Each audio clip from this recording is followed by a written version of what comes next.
Remanx, we're going to talk about our experience playing the Pestilence Scourge event because we had two very different experiences. Do you want to share your experience first, or should I share my experience about just how far we went, what mattered, what didn't matter, what teams matter? Do we want to start at the beginning and talk about Hero and just work from there? Why don't you? I think let's talk about the overall experience, and then we can break down what we found. Okay. Was useful, for the community. I want to say I had two different experiences. So does that make sense? I was playing on a standardized account where all the characters were levelized at 4 red, 7 gold, gear tier 15 with all of the T4s. And then I talked to you and told you because I had a bad experience, right? I had a bad experience with the standardized account. But then I figured out that I could use my personal account. I went through and I had a better experience where I was able to get along further in difficulty 8.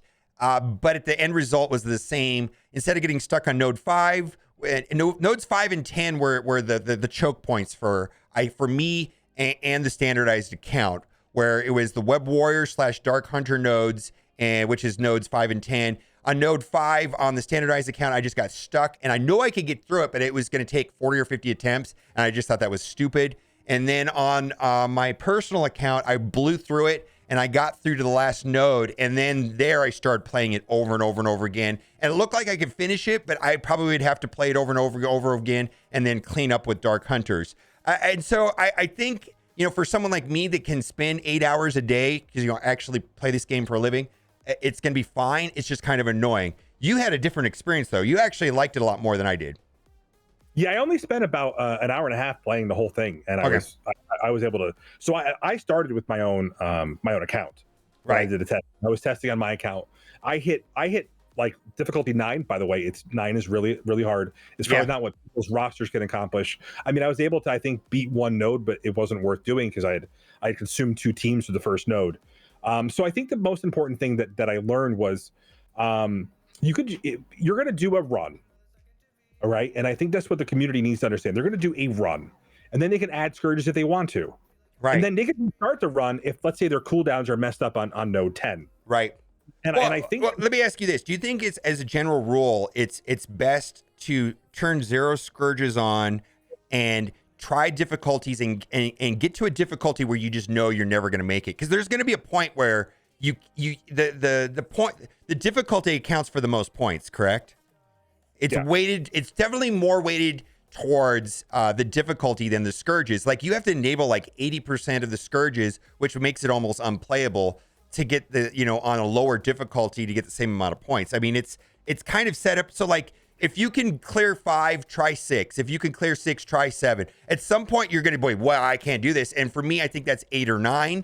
And so if I can clear 8, then I just need to start adding Scourges to get more points once I know I can clear 8, right?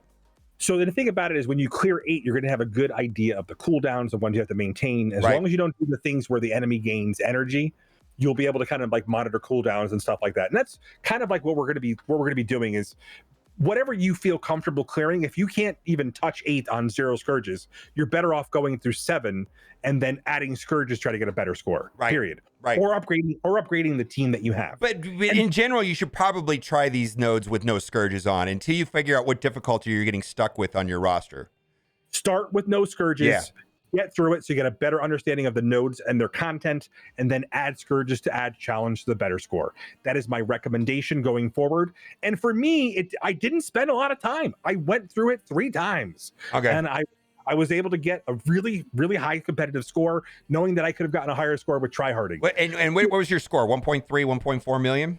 Like I think it was like 1.3 million. So I was like second. Okay, overall. Yeah. See, I was pushing 1.1, 1.2. And so I figure like these the bigger accounts, and we're talking about TCP 20 million people are probably going to be playing in difficulty 8 would be my guess, and I think a lot of people will be in difficulty 7 and difficulty 6. I think most people are going to have no problem getting through the milestones. Would be I don't know that veteran players should be able to get through the milestones pretty easily.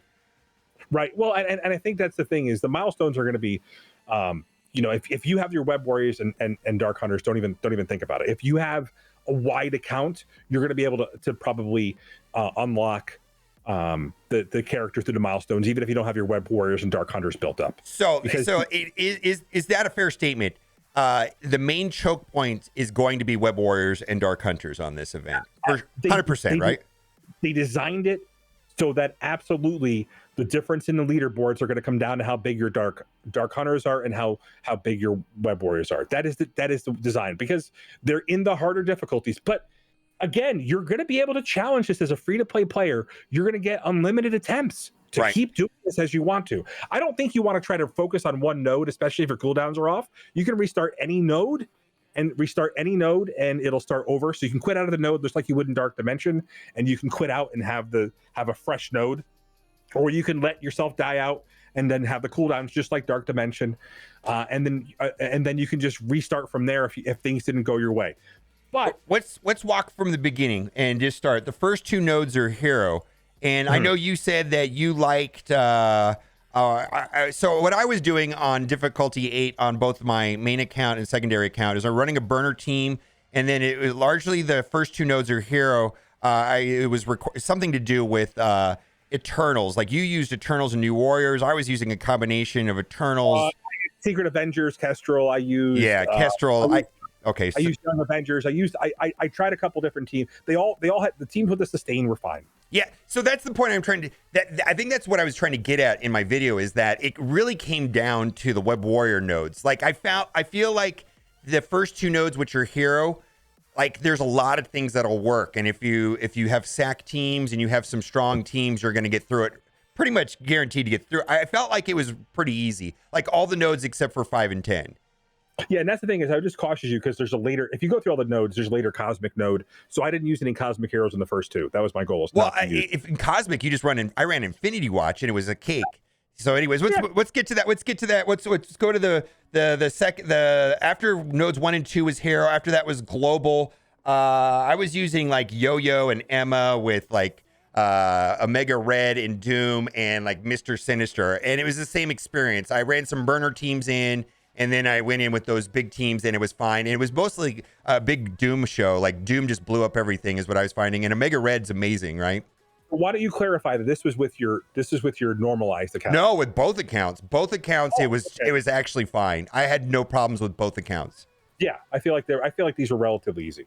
Yeah, and it was a lot easier with my personal account than the standardized account. Then I got to Node 5, and Node 5 was Web Warriors, and this is what happened with me on Node 5.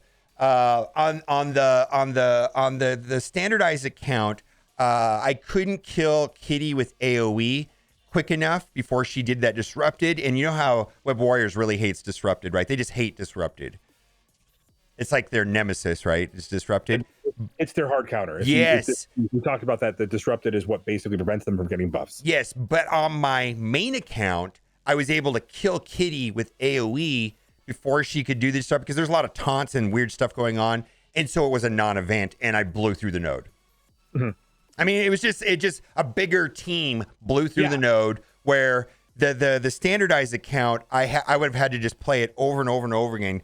And Kitty wants to say hi. I don't know if you can see him. Anyways, he's jumping. You summon Kitty. Yeah, and so so then node 6 and 7 was villain, and again it seemed to me it was Omega Red and Doom doing most of the heavy lifting. Yeah, and again that's a pretty accurate call there. I feel like those were probably the big villains. It's interesting that we got the rework for I was able to use Strife and Mr. Sinister on that team as well, because we got the reworks with them. So they definitely felt a little bit more powerful as well. And then the 8th and 9th node was cosmic, and I actually blew through it with Infinity Watch. Like, it was no sweat whatsoever. I mean, a lot of people I think have fully developed out Infinity Watches from Arena, right? And it just felt like ran a burner team in, then just took Infinity Watch and I cruised through it. And then node 10 was a little bit problematic. So node 10 has magic, and then eventually Phoenix comes. I was able to get through it with Web Warriors and then clean up with Dark Hunters. Does that make sense? You did something different, and tell me about what you did, because I thought that was really interesting.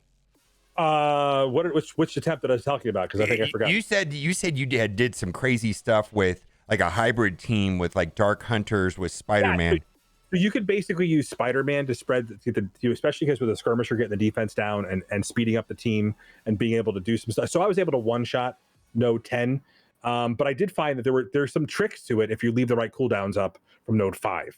And that's the big thing, right? You have to be able to apply the ability block, so you can ability block through this and clean it up. So you're definitely going to be, the ISOs that we recommended worked out really well for being able to clear like taunts and stuff like that to make sure you're able to target the right character. Because there's 2 taunters on that node. If I remember correctly, there was a Colossus and a Juggernaut. If I remember correctly, I can't remember. It was a Juggernaut, I think, right? You could show the node. I think you have the. I think you have it. I don't think I have the node in the video, to be honest with you. I don't have it in the video. Yeah. So. Yeah. So I mean, specifically, I do know there were some taunters, and being able to get behind that for the ability block was key. And plus, they were just doing tons of damage. Dark Hunters do a lot of early damage with the right T4s and with the build.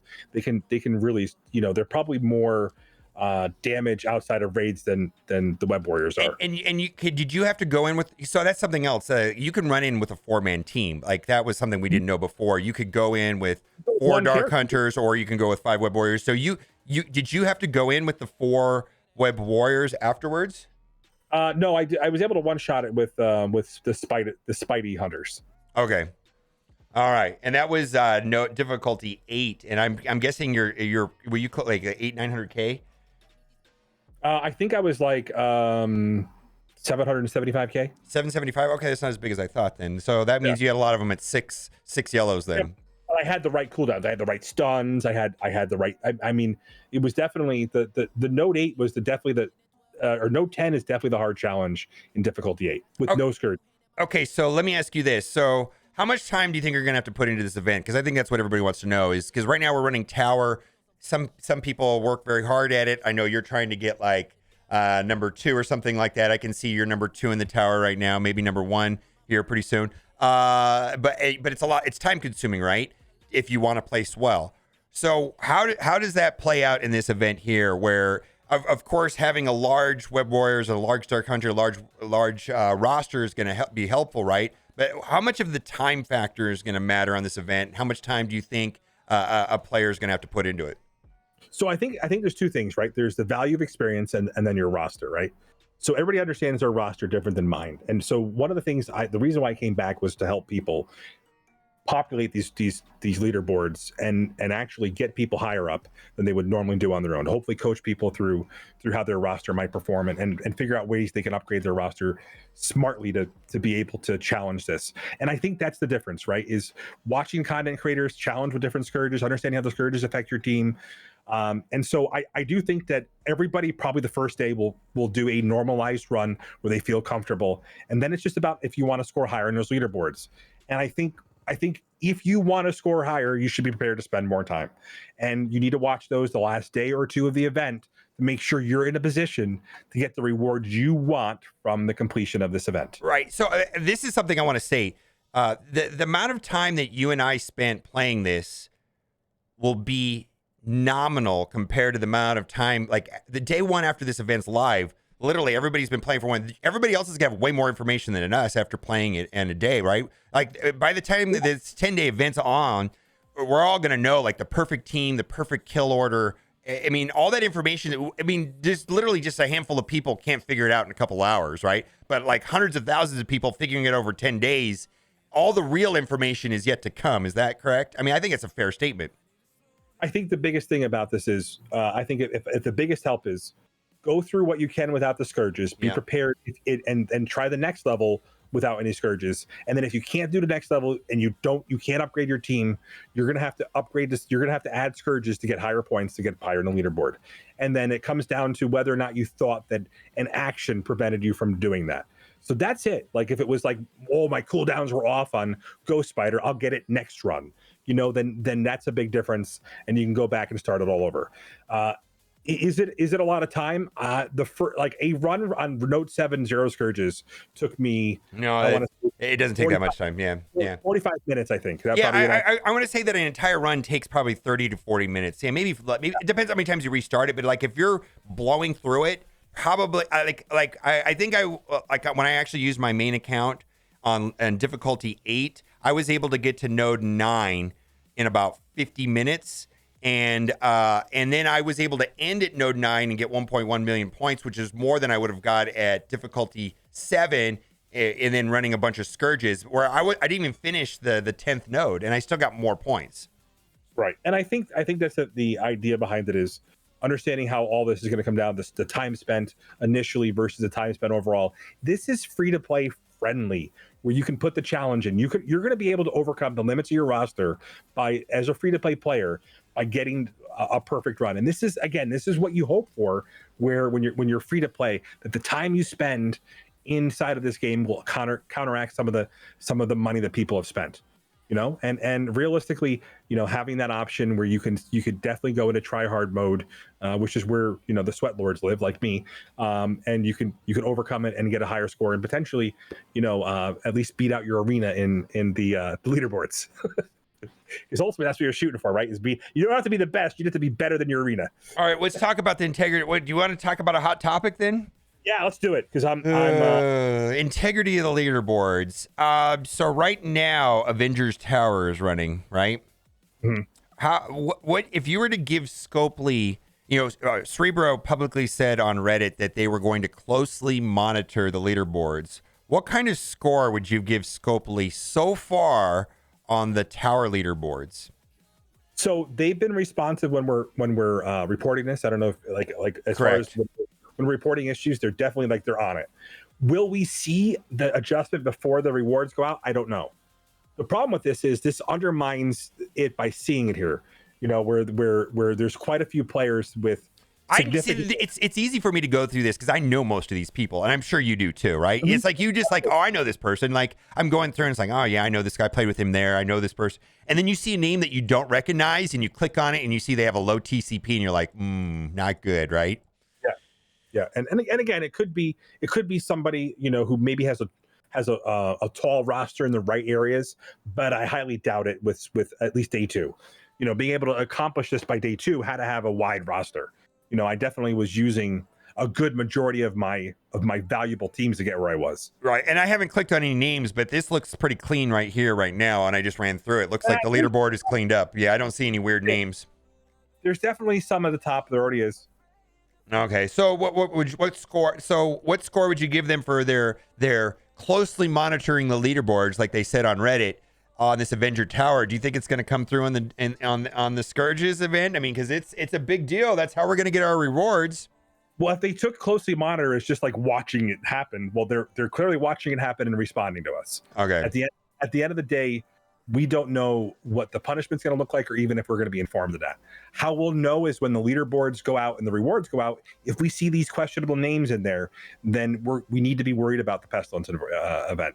And that's the thing, is they've got 10 days for the Pestilence event to clear it out and take out the people that are really negatively impacting the community. And the problem with that is, maybe it's easy to check the first 1 through 500. I think it's going to be harder for people, especially, this is where the community insight's going to help, is, somebody's inside of, they're at like 750 or 1,000, and they look at it and they're like, this guy over me is like 350K. Well, obviously that needs to be something that needs to be acted upon right away. And you're right, they're missing a report button.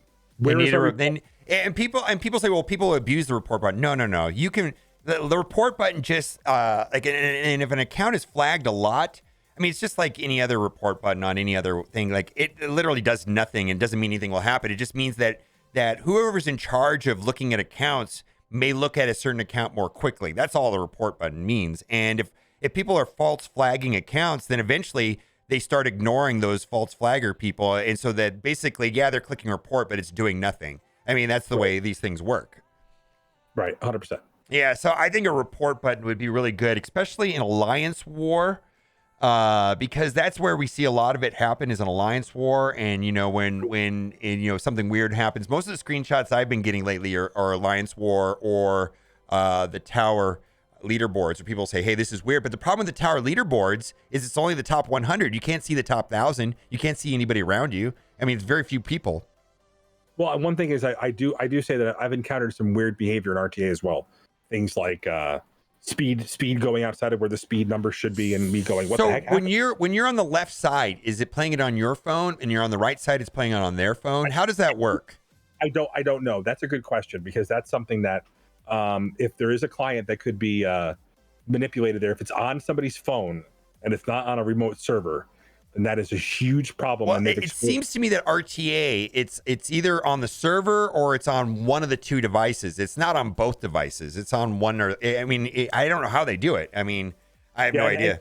I think it has to be on a server, because that's how they restore it, but because they activated more servers over time. But that's a good question. I don't think it's on a device. Okay. All right. So you happy with the event? What's your take?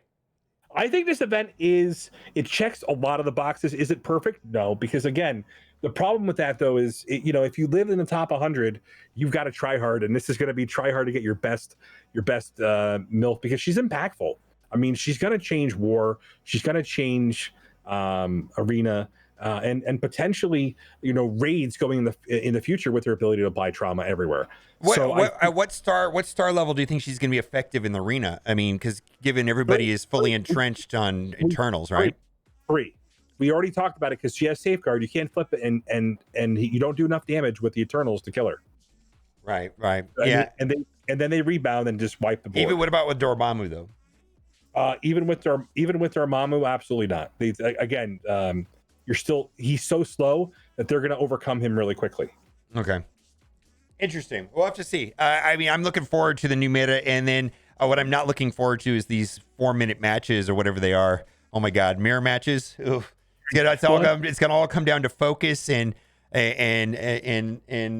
resistance checks all the time, right? Well, and that's the thing. The difference is going to be in arena is going to be how big is your MILF. Right. All right. Be sure to head over to Remanx. You're making YouTube videos again, right?